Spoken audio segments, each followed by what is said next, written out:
Bismillahirrahmanirrahim. Assalamualaikum warahmatullahi wabarakatuh. Alhamdulillahi rabbil alamin. Wassalatu wassalamu ala ashrafil anbiya'i wal mursalin Sayyidina Muhammad wa ala alihi wa ashabihi ajma'in. Wala hawla wala quwwata illa billahil aliyyil azim. Rabbi shrah li sadri wa yassir li amri wahlul 'uqdatam min lisani yafqahu qawli wa ba'd. Para pemirsa, para pecinta khas Harakah Alumni Syarifuddin yang khusus terutama yang ada di Sukodono, dan juga para alumni yang berada di berbagai belahan penjuru dunia. Rahimani wa rahimakumullah. Syukur alhamdulillah pada pertemuan kali ini merupakan pertemuan kita yang ketiga, dan alhamdulillah dalam momentum Idul Fitri, Al-Fakir mengucapkan mohon maaf lahir batin. Mudah-mudahan kita semua senantiasa mendapatkan lindungan, limpahan ma'unah dari Allah Subhanahu wa taala. Amin ya rabbal alamin. Salawat serta salam mudah-mudahan tetap tercurah limpahkan kepada junjungan kita Nabi Agung Nabi Muhammad sallallahu alaihi wasallam. Para pemirsa, para hadirin, pada pertemuan kali ini adalah pertemuan kita yang ketiga. Kita akan membahas tentang nikmat dan pembagiannya. Masih dalam kitab yang sama, yaitu kitab Qimatuz Zaman 'indal Ulama yang dikarang oleh Syekh Abdul Fattah Abu Ghudda. Pada pertemuan kali ini kita akan membahas tentang nikmat. Berbicara tentang nikmat yang Allah berikan kepada manusia, ini tentu sangatlah banyak. Apabila kita mau menghitung nikmat-nikmat yang Allah berikan kepada kita, mulai kita sebelum dilahirkan sampai kita mengunjungi liang kubur atau meninggal, maka tentu kenikmatan-kenikmatan yang Allah berikan itu pastilah banyak. Wa in ta'uddu ni'matallahi la tuhsuha. Dan ketika kamu hitung nikmat Allah yang diberikan kepadamu, maka sesungguhnya kamu itu tidak akan mampu menghitungnya. Jika kita tidak mampu menghitung nikmat yang Allah berikan kepada kita, maka pasti untuk membalas saja, untuk membalas nikmat Allah yang Allah berikan kepada kita, maka tentu tidak akan kita mampu itu. Karena logikanya seperti ini. Untuk mengetahui, menghitung berapa jumlah nikmat yang Allah berikan saja kita tidak mampu, apalagi kemudian kita mau membalasnya. Nah, pada pertemuan kali ini kita akan membicarakan tentang pembagian dari nikmat. Nikmat sebagaimana ditulis oleh Syekh Abdul Fattah Abu Ghudda dalam kitabnya Qimatuz Zaman 'indal Ulama. Beliau membagi nikmat itu dalam dua kategori. Yang pertama adalah usulun ni'mah, yaitu nikmat yang dia itu berdasarkan atas usul, yaitu fondasi, artinya yang paling urgen. Jadi kalau kita ibaratkan nikmat itu adalah sebuah pohon, maka yang usul ini adalah akar. Akar ini berfungsi untuk menopang pohon ini supaya dia tetap kokoh berdiri. Akar ini berfungsi untuk mencari makanan yang berada di tanah. Maka usulun ni'mah itu diibaratkan seperti akar, maka dia sangat penting sekali. Kemudian setelah usul itu ada furu'un ni'mah. Jika kita ibaratkan seperti pohon, maka furu'un ni'mah itu bagaikan ranting dan dahan. Furu'un ni'mah ini akan ada apabila kita mendapatkan usulun ni'mah. Nah, apa saja furu'un ni'mah? Apa saja usulun ni'mah? Pertama kita akan bahas terlebih dahulu furu'un ni'mah, yaitu cabang-cabang dari nikmat. Dikatakan oleh musannif di dalam kitab ini bahwa furu'un ni'mah itu banyak sekali. Kita lihat di dalam kitab yang kita bahas ini.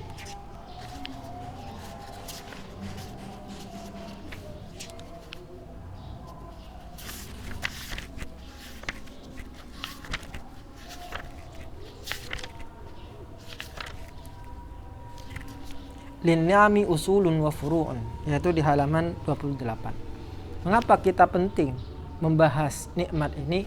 Karena ini sebagai pintu gerbang kita dalam memahami betapa pentingnya waktu, betapa mahalnya waktu, terutama bagi para ulama. Lin-ni'ami usulun wa furu'un. Nikmat itu ada dua, yaitu usulun wa furu'un. Wa inna lin-ni'ami usulan wa furu'an, famin furu'in ni'ami mathalan al-bastatu fil ilmi wal jismi wal mal wal muhafadhatu ala nawafil ibadat, dan seterusnya.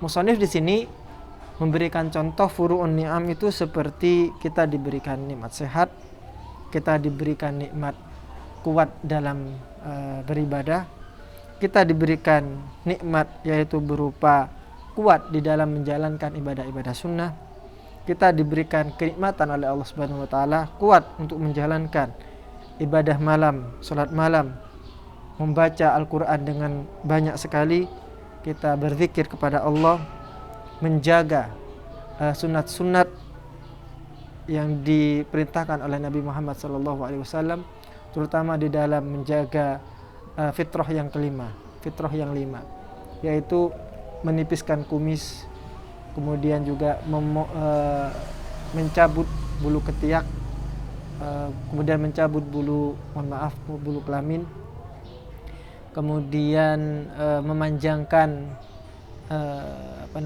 jenggot, dan yang terakhir itu adalah menggunakan wewangian. Ini adalah dalam rangka untuk menjaga nikmat yang Allah berikan kepada kita, dan ini masuk dalam kategori furu'un ni'am. Kemudian juga termasuk dari furu'un ni'am ini adalah al-musafahah indal liqa, yaitu apabila bertemu kita berjabat tangan. Maka konteks berjabat tangan ini tentu dalam konteks kehidupan biasa. Namun untuk saat ini karena kita berada di musim corona, maka berjabat tangan perlu dihindari untuk saat ini saja. Bisa kita ganti dengan cara-cara yang lain yang itu tidak akan mengurangi esensi dari musafahah. Kemudian termasuk dari furu'un ni'am itu adalah masuk masjid dengan kaki yang kanan.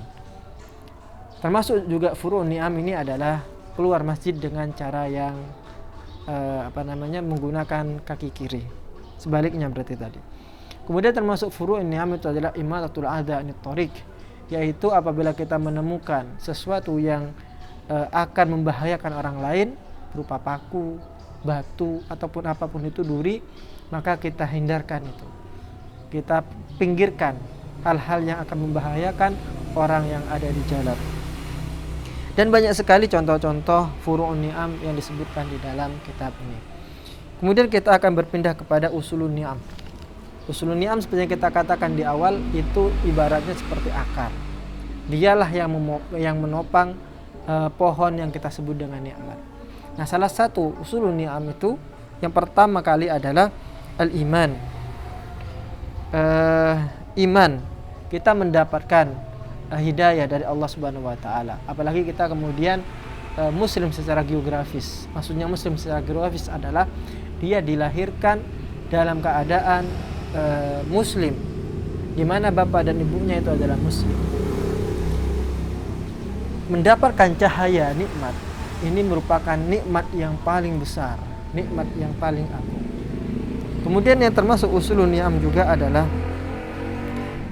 setelah kita mendapatkan keimanan yang menancap dalam hati kita, maka kita akan melakukan amalan-amalan, kita akan melakukan perbuatan-perbuatan yang Allah perintahkan di dalam Al-Quran, yang Allah perintahkan di dalam sunnah-sunnah melalui Nabi Muhammad SAW. Maka dimensi iman dan amal ini tidak bisa kita pisahkan. Oleh karenanya kemudian di dalam Al-Quran banyak sekali ayat-ayat yang berhubungan dengan keimanan, pasti setelahnya itu akan diiringi dengan amal soleh. Illal ladzina amanu wa amilus solihat. Dimensi iman yang berada di dalam hati ini tidak cukup, harus dibarengi dengan dimensi amal yang berupa kegiatan-kegiatan jawarih, kegiatan-kegiatan badan. Kemudian juga yang termasuk usulun ni'am adalah ni'matus sihah wal afiyah, yaitu kenikmatan yang datangnya dari Allah Subhanahu wa taala berupa nikmat sehat, nikmat jauh dari penyakit. Nah, ini merupakan nikmat yang sering dilupakan oleh manusia. Dia baru ingat kalau dia kemudian merasa sakit. Ketika ada sesuatu yang tidak enak di dalam badannya, berupa sakit gigi, sakit apapun itu, maka baru dia ingat. Maka baru dia ingat dengan nikmatnya itu. Betapa mahalnya kemudian sehat itu. Apabila kemudian dia sakit, kemudian pergi ke rumah sakit, dan di rumah sakit dia harus bayar semuanya. Bayangkan saja, untuk oksigen yang dibutuhkan oleh orang sakit, maka membutuhkan uang yang sangat banyak. Sedangkan apabila dia sehat, maka dia dengan bebas bisa menghirup udara yang Allah berikan kepadanya dengan gratis, cuma-cuma. Terkadang kemudian orang lupa akan itu. Makanya Nabi Muhammad kemudian mengingatkan kita pentingnya nikmat sehat ini. Nabi memberikan peringatan bahwa ada dua kenikmatan yang sering dilalaikan, yang sering dilupakan oleh manusia. Nikmatani maghbunun fihima katsirun minan nas.